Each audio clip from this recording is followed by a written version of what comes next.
What is up, everyone? Welcome back to the podcast. Today I have a special guest. I am bringing on the one, the only, the NC Tomato Man, Craig LaHoulier himself. He is probably one of the most experienced tomato growers on the planet, I would have to say, having grown, I think, 3,500 different varieties of tomatoes in his lifetime, having named the Purple Cherokee tomato himself. He's got some credentials in the tomato world. Okay, Craig, let's go ahead and get it started then. I think with maybe a pretty basic question, which would be heirloom versus hybrid tomatoes, what these things are, what's the difference between the two, and then which to grow, or maybe the answer is both in different circumstances.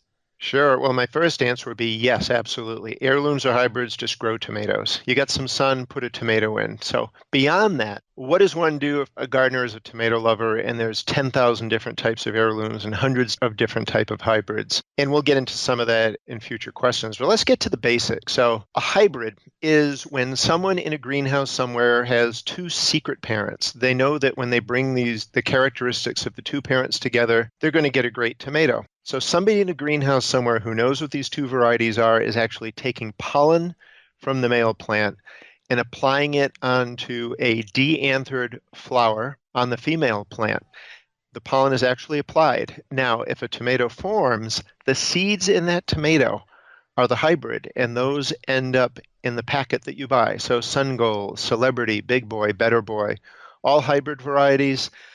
The thing about hybrids is they're not, I plant them and no disease is ever going to take them down. They've been hybridized for different reasons. Some of them will tolerate diseases a bit longer and a bit more than some other varieties. But really what we grow tomatoes for, what home gardeners should grow tomatoes for, is flavor. So Sun Gold, which to me is one of the greatest tomatoes I've ever eaten, is a hybrid. Now, you can save seeds from a hybrid and they will grow. But what you will get is a mixture of mom, dad, and the little babies and nieces and nephews in between. You'll get an incredible array of materials. So a hybrid can never be an heirloom. It can never be replicated exactly from saved seed. You buy the seed, you plant it, you grow it, you love it. Once you run out of that seed, if you like that tomato, you have to go back and buy the seed. Heirlooms, think of an heirloom clock, an heirloom wallet, an heirloom watch. Valued, treasured, handed down, has something really special. So it has age associated with it. An heirloom has also, through being saved and shared through so many years, become genetically stable. So if you grow a Cherokee Purple, if you grow a German Johnson, if you grow a Lillian's Yellow heirloom, just to name 3 heirloom types of tomatoes, unless the bees get in and do some more genetics, you will get that same Cherokee Purple, German Johnson, and Lillian's Yellow. So heirlooms can be seed saved and seed shared. No one has ever done the complete test on heirlooms to see which diseases they fight better than others. Some of them may not be able to tolerate any at all. So really, what I advise gardeners is pick a color you like, a size you like, a tomato that sounds good, and give it a try. And if it doesn't work for you, there's 99,999 more heirlooms you could get your hands on to try. There has never been a better time to be a tomato lover than now, Kevin, because we have the biggest array of material to choose from as a gardener. Yeah, it's wild. I'm growing, let's see, Brad's Atomic Grape right now. Have you ever grown that one? I've not grown it, but I know Brad Gates out there in Wild Boar Farm, and I know that he's doing some really wild things with tomatoes. Yeah, that one. So that's obviously a grape tomato, but it looks like, if it rains on the street and oil sort of pools up. Yeah. It looks like a rainbow oil slick on the surface of the skin, which is just insane. I'm growing, let's see, Black Prince. You know what I did? And I know this is not really on our little topic here, but I figured I'd share it with a fellow tomato lover. I had bought just some random tomato from the grocery store, probably a very basic variety, and left it on top of my fridge. And it started to germinate from the inside out. And I thought it was like worms or something in there, but actually it was just the early stems, right? Yeah. And so then I said, you know what? I'm just going to put the whole thing in the ground. I just put the whole tomato underground and had, I think, 20, 21, 22 different little seedlings come up. Sure. Obviously thinned it out. And I'm looking outside in my office right now. I've pulled probably 35 tomatoes off that, and I still have more coming. It's insane. Yeah. It's just a funny little story there. So I've seen a lot of pictures posted on Facebook, and I've gotten emails where people will show a picture of the tomatoes coming right through, the tomato plants coming right through the skin, and they're like, what's going on here? And I said, well, what's happened is the tomato has sat around long enough so that it is fermented inside, which has broken down the gel. Once the gel breaks down, the germination inhibitor that coats each seed is washed away. That tomato seed is now sitting in water. What happens when a seed is in water? It germinates. So you can take any tomato and just leave it there. It's going to rot, but it is going to produce little tomato plants. See, I did not know the mechanism by which that was happening. That makes complete sense, because it does make sense, obviously, that a tomato seed can't immediately germinate once it's in a tomato. That would defeat the purpose of that fruit developing. So that when you're thinking germination about it, inhibitor. Yeah, when you're thinking about it, those seeds are sitting in an environment of 95% water. Why aren't they germinating? And it's just because nature has designed this perfect system. Coat the seed with an inhibitor, coat it with that slippery gel, makes it tough to pick up the seed. Once that gel breaks down, though, all bets are off and your little seed is going to start germinating. So I'm fascinated. I'm glad you brought that story up. That's kind of an interesting one. Yeah, it was a fun experiment for sure. I've been experimenting with more unique ones this year, but from the expert, if I'm growing them this year, or maybe next, maybe I'm planning for next year, what should I not miss? What is an absolute must grow?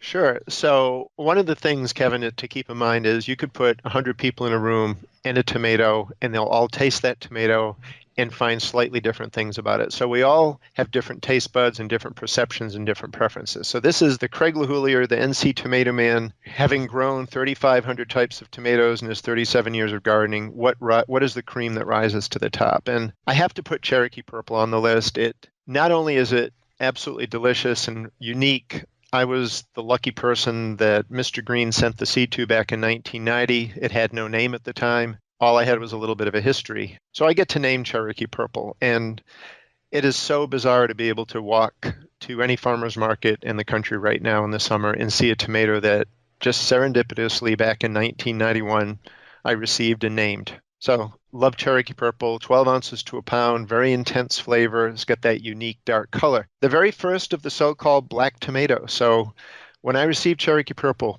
there was, aside from the very weird purple calabash, there were no tomatoes of that color back then. So I feel very fortunate to have kind of gotten into the front row seat of that colored variety of tomatoes. Lillian's Yellow Heirloom, sent to me back in 1990 as well by a fellow named Robert Richardson, originates from an elderly woman named Lillian Bruce in Tennessee. 1 to 1.5 pounds, unusual potato leaf foliage to have a pale yellow tomato. Anybody who thinks that yellow tomatoes are bland or too sweet, Lillian's attacks your mouth, fills it up. It will be one of the greatest tomatoes you'll ever eat. Others that I really love, a pink tomato called Dester that arose out of Baker Creek and Seed Savers Exchange through a woman named Anna, who was housekeeper for a German doctor named Dr. Dester. And as you're catching a theme here, these tomatoes have stories. We talked previously about heirlooms. Well, here are some of the stories popping out. Brandywine, which heirloom enthusiasts have been singing the praises of since the mid-'80s, still continues to this day to be one of the greatest tomatoes I've ever eaten. It's a little bit fussy. It doesn't do great every year in everybody's garden. It tends to vary according to what the weather is that year. But a well-grown Brandywine could be the best tomato anyone will ever eat. Some that I'll just kind of list off without saying a whole lot about them, but people should look for Ferris Wheel, an old 1894 commercial variety from the Salzer Seed Company, Nepal, Polish, Stump of the World, Yellow Oxheart, Yellow Brandywine. Those are all heirlooms that have been around probably for at least 70 years, up to 100. But then there's tomatoes that aren't strictly heirloom, but they're open pollinated. You can save seeds from them. They've just, like Brad's Atomic Grape, which we talked about previously, these are tomatoes that are stable. I don't think they're old enough yet to be called heirlooms, but Cherokee Chocolate, which I found by growing Cherokee Purple, Cherokee Green, which I found in a planting of Cherokee Chocolate, Lucky Cross, which I created because the bees got in and messed around with my Brandywine, and I worked for about 5 years and found this beautiful bicolored yellow-red tomato that has the Brandywine flavor. And one of our new dwarf tomato project tomatoes, and we'll talk about that at some point, Dwarf Sweet Sue, which I named after my wife. So those are some can't miss. On a 10-point scale, to me, they were all 9 out of 10s on the flavor scale, meaning, you could maybe if you put a plate of those out in a dinner party, people may pass out from joy if they actually eat them. They're that good. Have you ever had a dinner party where you've laid out all of your epic tomatoes, all your favorites? I've not done well, my wife and I during tomato season have what I would call a daily party where I drive her completely insane because I will lay out 8 different tomatoes, not tell her what they are, and say, let's start at 12 o'clock, work clockwise, give me your 10 point. She's like, I just want to eat lunch. Stop this. Last year, close by in Burlington, Vermont, someone who had my book decided he wanted to grow as many of the tomatoes in my book as he could. And we had a big tasting where everybody locally was invited and it was free. So that was about maybe 80 or 90 different types of tomatoes that I described in my book all laid out. And that was a really, really special tasting. We used to do something called Tomato Palooza. We did it for 10 years, similar to some of the really big tastings that are done in California, where we would have 250 types of tomatoes. We'd line them up by color. We'd have about 200 people come out, and the Pepto-Bismol, the milk of magnesia, the canker sores, the horrors of all of the acid that people are ingested when they try 200 types of tomatoes. I can imagine.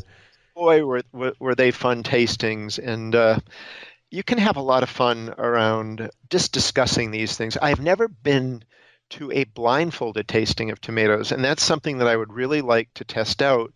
If you put a yellow, a white, a green, a pink, a bicolor, a purple tomato on a plate, then blindfold a tomato enthusiast and dare them to identify the tomato they're eating by color. They could not do it because there really isn't a correlation between color and flavor. It's all just the individual genetics of the tomato. But because we eat with our eyes, often we look at something and that influences how we think something is going to taste. All really fascinating. Yeah, no, totally. So true. I remember doing the early little experiment, I think in 3rd or 4th grade, where you close your eyes and you eat an onion, and then you close your eyes and plug your nose, and you eat an onion, and then you eat a strawberry, and you try to tell which one was which. Obviously, texture plays a part there, but I think we mashed it up or something like that, and it was relatively hard to tell. Yeah, well, a lot of it is aroma too. I mean, there's the 4 or 5 basic taste senses: sweet, salty, sour, etc. But a lot of what we pick up in the complexity is through our olfactory senses. So you plug up your nose, things aren't really going to taste like very much at all. I obviously know what dwarf tomatoes are, but this sounds like some serious effort, so I definitely want to learn about it. Sure. So we've been selling seedlings from my driveway in the farmer's market for about 20 years. And one of the questions that I kept getting asked, what have you got that really tastes good and grows well in a pot, or isn't one of these wild, indeterminate tomatoes that takes over my garden? I've got a patio, I've got a deck, like me, I've got a driveway. What have you got? There really wasn't much at the time. You had your determinate tomatoes like Roma or Taxi, a very, very few dwarfs that were in existence back when we started this discussions with my friend around it in 2005. So I met online on Garden Web an Australian friend named Petrina who was a good tomato crosser. And we started this unique, all-volunteer, all-amateur project where she would make some crosses between the few known dwarfs and some of the great indeterminate varieties just to do a proof of concept. Can we, through working as a team and passing seeds around, can we create some great dwarf, meaning 3 to 4 feet tall, growing tomatoes? And dwarfs are actually neither determinate or indeterminate, but something totally different. They have the growth habit of a determinate. They stay short, but they have the fruiting characteristics of an indeterminate, meaning they fruit throughout the season. So we started that in 2005. What I told people is there's a few things about this project. Nobody's going to get paid. We're just doing it to learn about tomato genetics and to share results and to have fun. And if we find great things, you get to name them, and then we're going to just pick a seed company and give them a couple of thousand seeds to get started with and just ask them to tell our story. So here we are now. In 2018, we have 90 new dwarf tomato in various seed companies. Victory Seeds up in Oregon is the company that has taken the greatest interest, and their desire is to sell all 90. But Fruition, Sample Seed Shop, Tatiana's Tomato Base, Heritage Seed Market, Restoration Seeds, Southern Exposure Seed Exchange, more and more people are now growing these, and we did it a complete bottom-up way. Create something, essentially give it away, let the seed companies take in the money by selling the seeds and they get to keep it. So they're getting rewarded by taking a chance to see if somebody will like something. So by the end of this year, we will be over 100 varieties. We're working on variegated foliaged dwarfs, anthocyanin dwarfs, some carrot foliaged ones. We've got beefsteak types. We've got every color imaginable. We're working on pastes and cherries. And then if all goes well, by the fall, I'll have the book about this project written, because it really is, we've used 500 people at least. They've dipped in and out, I think 20 countries, almost every state in the union, we've had volunteers. And I don't know if anybody has ever done a completely open source, all volunteer breeding project before. And I think the story needs to be told. So the plants, think of an indeterminate, and think of an indeterminate that would grow at half the rate. So if at the end of your season you've got an 8-foot tall Cherokee purple, your purple dwarfs, and we've got several, Dwarf Wild Fred, named after my dad. We've got Rosella Purple. They'll be at 4 feet tall, meaning they're perfect for the useless tomato cage. You know, those 4-foot tall wire cages. You put one of those on a dwarf and it never leaves the top of it. But you can get 10, 15, 20 pounds of fruit a plant in a 5-gallon pot that you don't have to worry about tying to a big stake. So that really is what it's about. It's been great fun. We have learned a ton of tomato genetics, what happens when you cross color A with color B, shape A with shape B. Flavor is pretty unpredictable. But I think we've got a set of tomatoes now that rival in flavor some of the best heirlooms, but people won't have to climb a ladder to harvest them. That is absolutely insane. And I'm thinking from my perspective as someone who's growing with very limited space in an urban environment, just the benefits are immense there. Because, I mean, at least a lot of the people I think that listen to the podcast here are space limited individuals. Yeah. I think most of us are, right? But some of us are out and got some serious homesteading space or whatever. But man, that is insane. 500 people all around the world. I think that could honestly be a model for plant breeding in the future, not just tomatoes, but everything. Well, we're going to see. And the other nice thing is we have all of the varieties are pledged to the Open Source Seed Initiative, meaning we don't want a seed company getting their hands on it, patenting it. Yeah. Right. We want it free. So I call this, and we do work them out to the 8th or 9th generation. They're stable. So I almost call these part of what you would say would be tomorrow's heirlooms. So right now you can grow them, save seeds from them, regrow them, they'll come true. But in 50 or 100 years, if great-grandchildren of ours are growing them out, I think then they'd deserve to call an heirloom because they've been thought special enough to be handed down for 50 or 75 or 100 years. So as you can tell, history, genealogy, heritage, being a good steward for seeds is all very, very important to me. And when I do projects like this, they have to reflect my own values. And I think the Dwarf Project, I've been pleased at how much it's reflected the values of all of the people who have contributed to it. All right, Craig. So this one is near and dear to my heart, although I didn't turn my driveway into a garden. Unless you count, you know what? As I look out there right now, I do have potatoes in a straw bale right now on the driveway. So that does count. But my whole front yard is a garden. And I'm curious as to why you turned your driveway into your garden. Why'd you decide to do it front facing?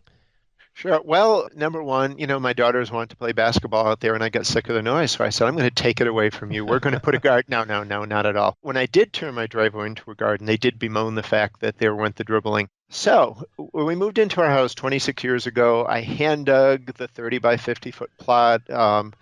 Anybody who's ever gardened in North Carolina knows that what I did was dug up a lot of bricks and flower pots. We have heavy red clay, but I did it, and clay soil will hold nutrients, it will hold moisture. So I had a very successful garden there for about 15 years or so until these large objects that surrounded the garden called trees started growing immense. Tomatoes really like direct sun. If you're growing anything other than cherry tomatoes, they really like 5 or 6 hours of direct sun. If you're doing the real monster, the mortgage lifter types, even 8 is better. So I was losing my sun, but I didn't want to stop gardening. So I looked around my yard and I'm like, wow, where does the sun hit? It hits the driveway. So like I like to do, when I want to try something, rather than read all the books about it, I'm a scientist by training, and I start thinking logically about why can't I grow this stuff in containers? And I learned about it, I experimented with things, but that's how the containers ended up in my driveway. And then a few years ago when Story Publishing asked me to write a second book on straw bale gardening, I thought, well, I'd love to write another book, but I need to learn about straw bale gardening. So I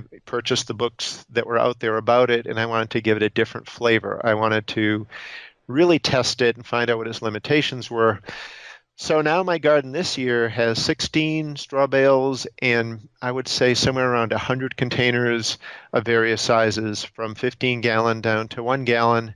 Oh my And God. I will pick close to a ton of produce for my driveway. So that is the why. Now, what's different about container and straw bale gardening from traditional gardening is that when you put a plant in the ground, the roots have, if not an infinite place to go, but they can dive deep to find where there's water and nutrients. So if it's a really dry spell, the roots can seek a little bit deeper. When you're in a container in a straw bale, the sun is beating on it, especially with a straw bale where you've got exposure all the way around.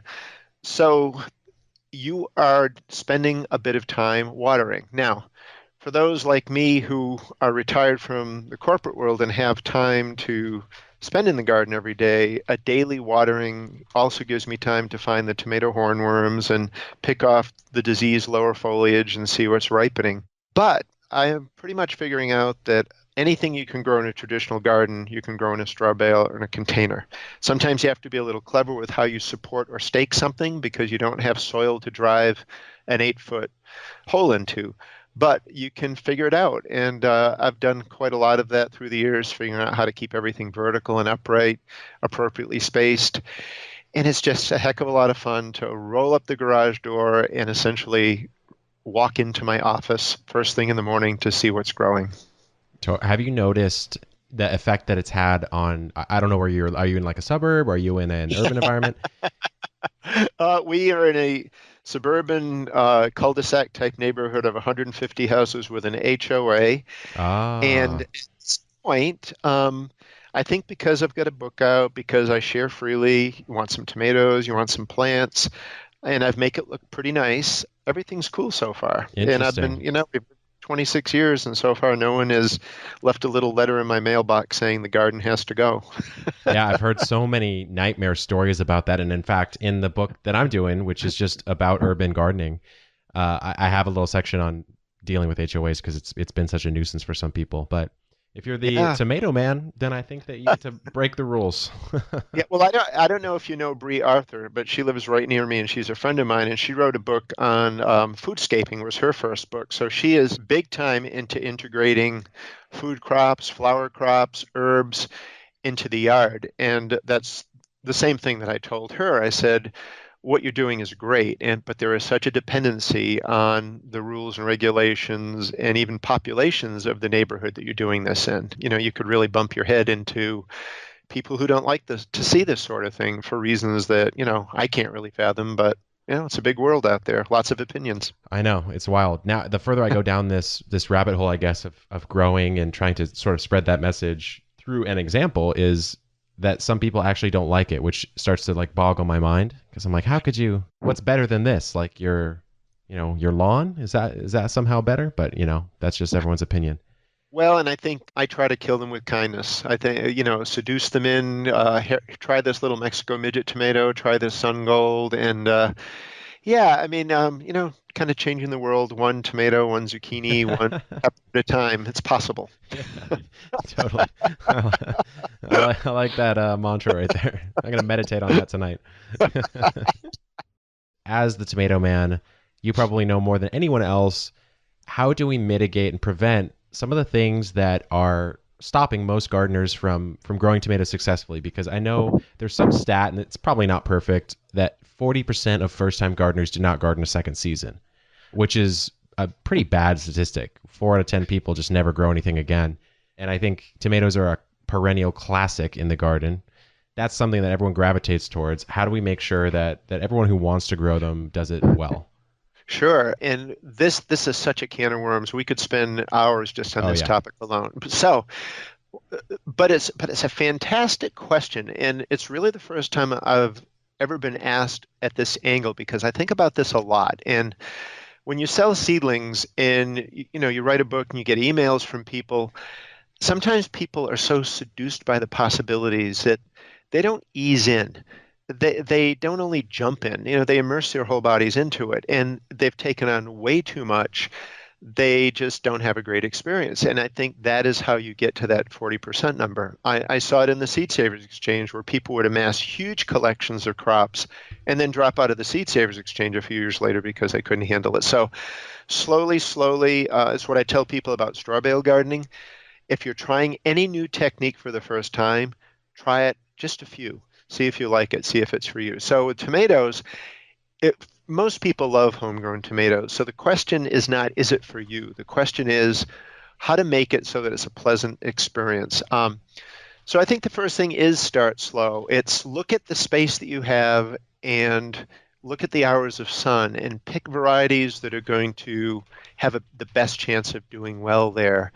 It is, if you're going to grow tomatoes, this is kind of an interesting anecdote. A few years ago, one of my seedling customers came and said, well, we got your plants last year and we were a little disappointed with them. And I said, well, I'm sorry about that. They said, well, we planted them and we went on a cruise for 2 months.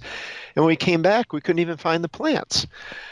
And so I said, well, if you're going to grow tomatoes, they take a little bit of care. I was trying to be tongue-in-cheek about it and I replaced their plants, but you can't plant tomatoes and disappear for 2 months or 1 month or even maybe 2 weeks. You also said something else when you introduced this topic that's absolutely fantastic. Mitigate and prevent, because with tomatoes, once they catch certain things, there is no mitigation. The plants are goner. So let's start with some of the real basic things.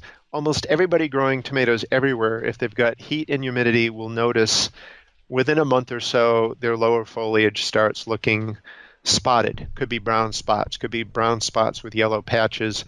There are two very common fungi that float about, early blight, also known as alternaria, and septoria leaf spot. And in the late spring and the early summer, maybe you've got a rain and the foliage is wet, maybe it's dewy in the morning, those fungi adhere to the plant. Where the sun hits it higher up in the plant, the sun will kind of sterilize that. The wind blowing through will dry the foliage, but at the lower part of the plant, in the back of the plant where the sun doesn't hit. So the two things I do to mitigate that is mulch immediately. Do not let soil splash up on your lower foliage. So whether it's using untreated grass clippings or shredded leaves, shredded hardwood bark, you can use plastic to make sure there's slits cut in so the water goes through. If you keep your foliage dry, if you water at the bottom of the plant, into that mulch, you're watering right at where the stem hits the soil. You're not using an overhead sprinkler. You're spacing your plants appropriate so that there's sun exposure as far around the plant as you can get, wind blowing through the plant. And as you walk amongst your garden, I think almost daily, if you see that lower foliage getting some spots on it, just snip it off. The plant will be growing taller. That foliage will be replaced above it. But if you leave that foliage on, it helps that disease spread upwards. So that's a biggie, the early blight septoria issue, and that really depresses a lot of people because their plants are looking really good, but then slowly they start going downhill, and they're almost paralyzed. Instead of going out and getting rid of that ugly foliage early on, they can just let it work right up the plant. The second one that really bothers people is when your tomatoes are forming and they've got little brown or black spots on the very bottom, and it starts out small and it gets bigger and bigger. It's the dreaded blossom end rot. Right. So blossom end rot is not a disease. It's a physiological issue, meaning it is brought on by conditions. So there's a lot of literature, and it is correct that there is a calcium issue that's going on, but the vast majority of soils have plenty of calcium. What's happening is that the tomato plant is experiencing stress, and more often than not, the plant is being allowed to visibly wilt on the hot days of early summer when you've got the little green fruit on the plant. So that causes the calcium to and calcium is very, very important for proper fruit development, but when that plant starts stressing out, the calcium starts migrating out of the fruit. The deficit occurs to form that little brown spot, which just gets bigger over time. So drip irrigation, soaker hose, regular watering, doing whatever you can do to keep that plant happy looking, even at the hottest part of the days, you will almost entirely eliminate blossom end rot. So it really is a stress and watering issue, even more so than the calcium issue. Those really are the main things. Some other issues are keeping the plant as controlled as you can, because if you can let a plant get out of control, your stakes can break, the foliage will start shading the other plants, and that's where that disease can take hold. But I'd like to get more into that when we talk about pruning strategies a little bit down the line. Those are really the most common issues that I've come across, but we haven't talked about when your plant starts disappearing because a tomato hornworm is munching its foliage, or deer are getting in, or squirrels or birds are getting in. So the other common tomato issues are critters. And there's a host of all kinds of sprays, organic and inorganic. I tend to not spray my plants with anything, but use regular observation. If leaves and stems are disappearing and you're seeing little balls of, shall we just say, worm poop, follow it. Look up from where that's falling on the ground on the leaves, and you'll invariably find a 2 to 3 inch green tomato hornworm munching away. Pick it off the plant. Unless it's got white rice-like attachments, the white pupa of a wasp that actually will hatch and eat that hornworm from the inside out and create lots more wasps. The braconid wasp, right? Yeah. So it's a fantastic natural solution. If you see little holes in your tomatoes, you've got a tomato fruit worm that's eating in there. What I like to do is just pull the 1 or 2 tomatoes that will have the hole, destroy them. That way you're destroying the worm. What I do about deer is use a motion detector sprinkler, and is the only thing that I've found that works. I've got my tomato in my driveway, and our neighborhood is overrun with deer. But in the middle of the night at 3 a.m, if all of a sudden they're getting shot with water and it makes that sound, that sounds like a predator to them, right? Yeah, they leave my garden totally alone. So that's probably what I would consider the things that will keep gardeners up at night and help them lead to them getting a little bit discouraged because it looks like things are going downhill. But just a few of those little remedies that I discussed can keep things really well under control. Okay, we are now talking about tomato pruning strategies, which I think is probably going to be one of the most popular topics because there's so much, I think, not necessarily misinformation, but confusion about, do you take the suckers off? Do you leave them on? How many would you leave on? How many stems on a tomato plant do you want to have? What are you growing? So demystify this for us. Teach us a little bit about what you would do to get some epic tomatoes. Great. And one of the things I'll mention is I've actually done a few quickie little videos where I've actually gone out and pruned plants and taken some cuttings. And I've got them on my Facebook author page. So we can I'll link to those in the podcast description of this episode for everyone. Great. So there's a few things you need to know about pruning strategies. The first of is that we talked about types of tomatoes, and we've talked previously about the dwarf tomato project and what a dwarf tomato is. Now, dwarf tomatoes, because they have reduced vertical growth, they don't need pruning at all. They stay within bounds. And in fact, if you start pruning dwarf tomatoes, you will impact their yield. Now, similar to that, determinate tomatoes have a very strange growth habit. Is they get to about 3 feet tall and then they start flowering everywhere. And then they form like a ball of fruit. And they should not be pruned at all, but just controlled in some sort of a cage. So when we talk about pruning strategies, we're really talking about indeterminate tomatoes. So picture a plant and you've got a central stem and you've got leaves coming off at about a 90-degree angle, maybe a little bit more acute than that, but about 90 degrees. So at about a 45-degree angle, the junction between the leaves and the stem, every place up the plant is going to be growth. That growth is a sucker. Now, the suckers are neither good nor bad. What they are is, like all types of plants, all living things actually, a tomato's purpose is to make as much fruit, meaning as much seed as possible. That will help its survival. So what suckers are just additional main fruiting stems that will have foliage and put out flowers. So what I advise people, if you're a tomato cager, and we're talking, if you're caging indeterminates, I'm talking about the big cages that one would make out of concrete reinforcing wire, maybe 3 or 4 feet wide, 6 feet tall. Stick your plant in the middle, put a central 6-foot stake for it to start climbing up, but let that cage essentially fill up with tomato plants. If you're on good, rich ground, your yield will be absolutely enormous. Now, leaving the suckers on does nothing to the size or flavor of the tomato. So tomato size is determined by its genetics.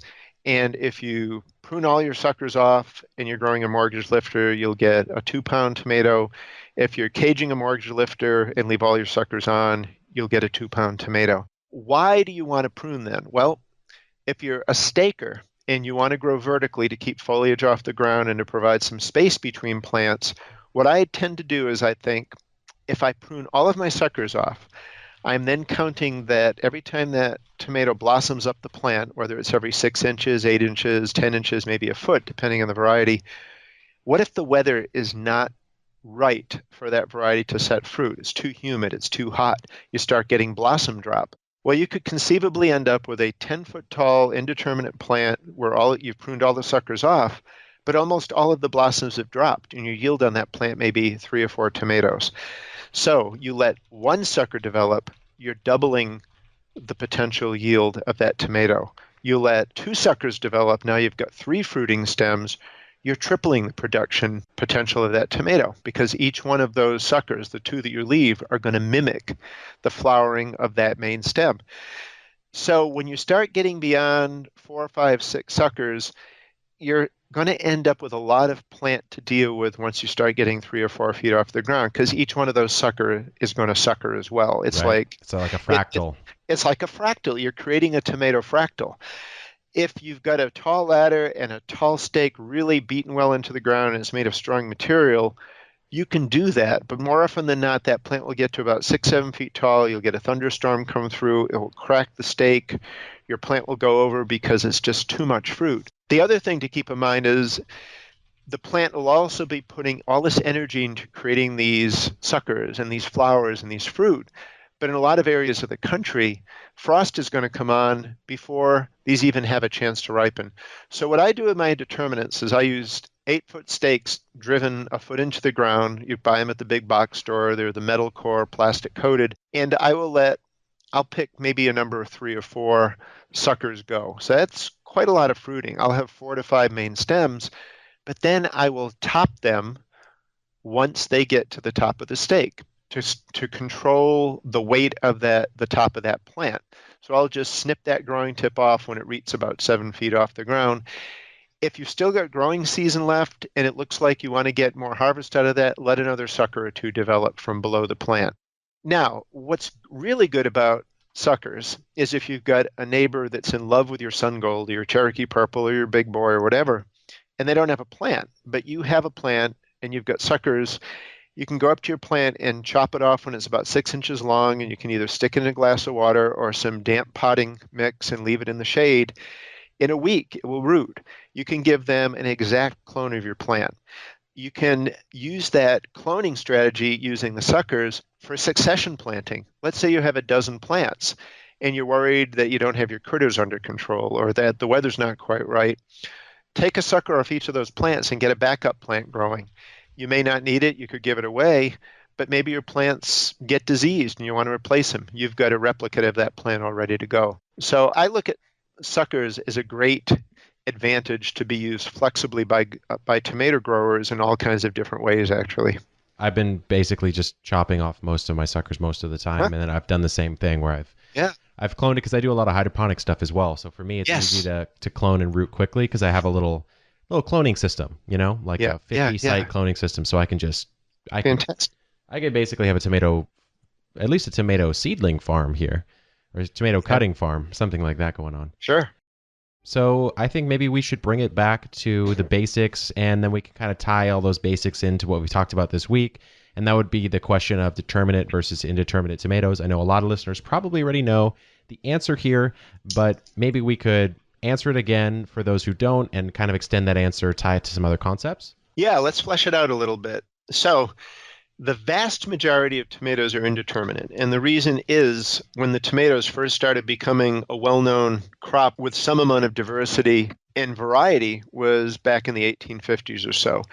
And essentially 90% of the tomatoes, 99% probably, were indeterminate. 1 or 2% were dwarf. Interestingly, the determinate gene never arose until the 1920s. So it is actually a reasonably recent genetic find, the determinate varieties. Where it's become useful is for commercial production. A lot of farms want to plant tomatoes that will stay 3 feet tall so they can use mechanical harvesting, and you don't have to tie them up to 6 foot stakes. Now, what happens, back to basics, indeterminate means the unruly stepchild type tomato of the garden. It grows up, it grows out, it suckers, it will get to 20 feet tall in a season, it will get to 5 feet wide. It suckers at every junction. Because of the amount of foliage on an indeterminate plant, the flavor potential of indeterminate plants is supreme. The very best flavored tomatoes will be indeterminate because of all the photosynthesis that can happen with all of that foliage in ratio to the amount of fruit. I think of determinate varieties, and some well-known ones would be Taxi or Sophie's Choice or Southern Night or Roma. There are not many heirloom determinants, like I said, because the gene didn't arise until the 1920s. A lot of the modern Mountain Pride, Mountain Series that Randy Gardner, North Carolina, has been working on are determinants because a lot of that is really useful for commercial farming. But what happens with determinants is they grow about 3 feet tall. The foliage looks exactly the same as indeterminants when they're young.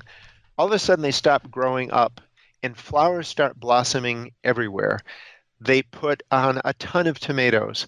The tomatoes ripen within a very short period of time, and then the plant is pretty much done.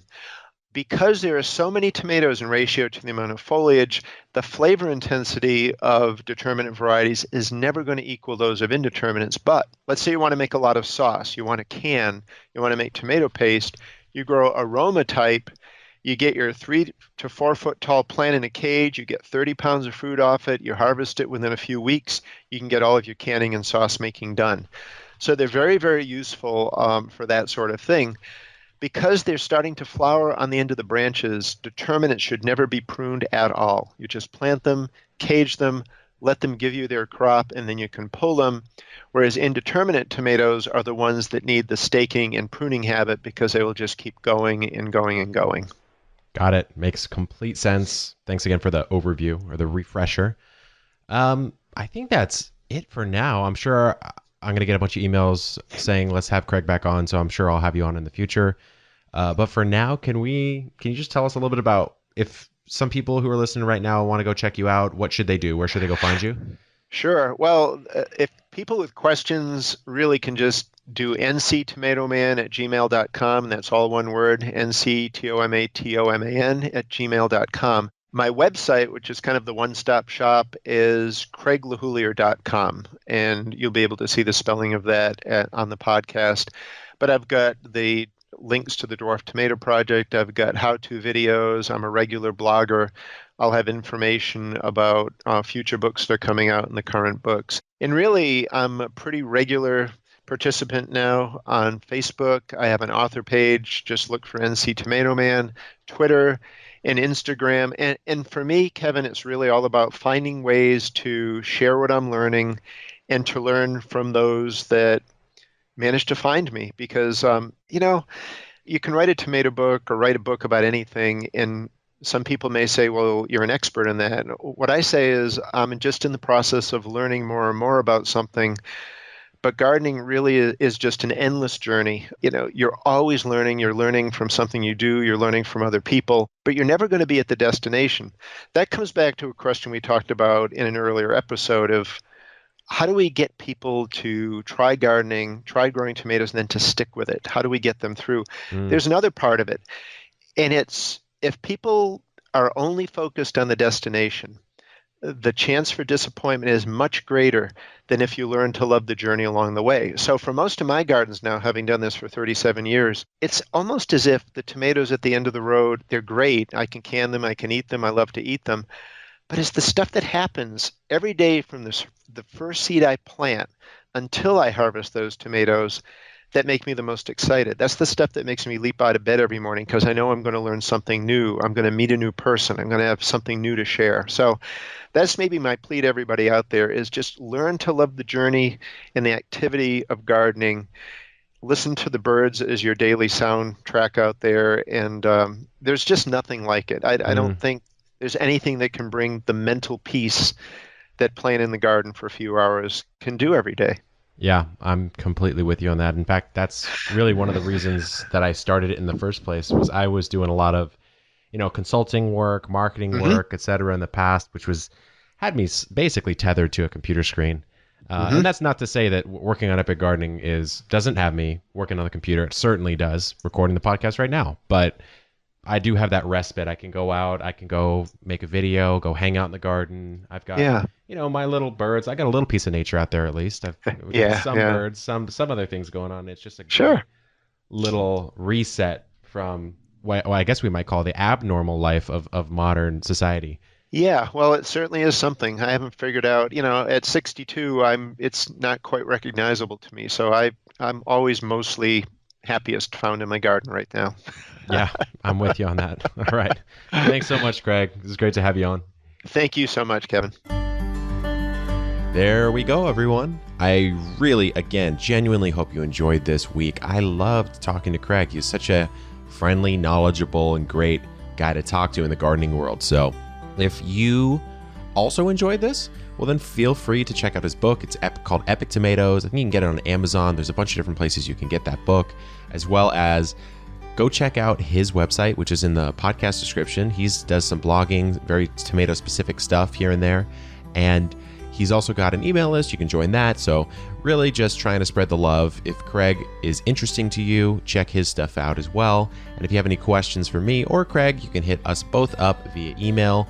Craig's, you just heard, mine, Kevin@epicgardening.com. And until next time, everyone, good luck in the garden and keep on growing.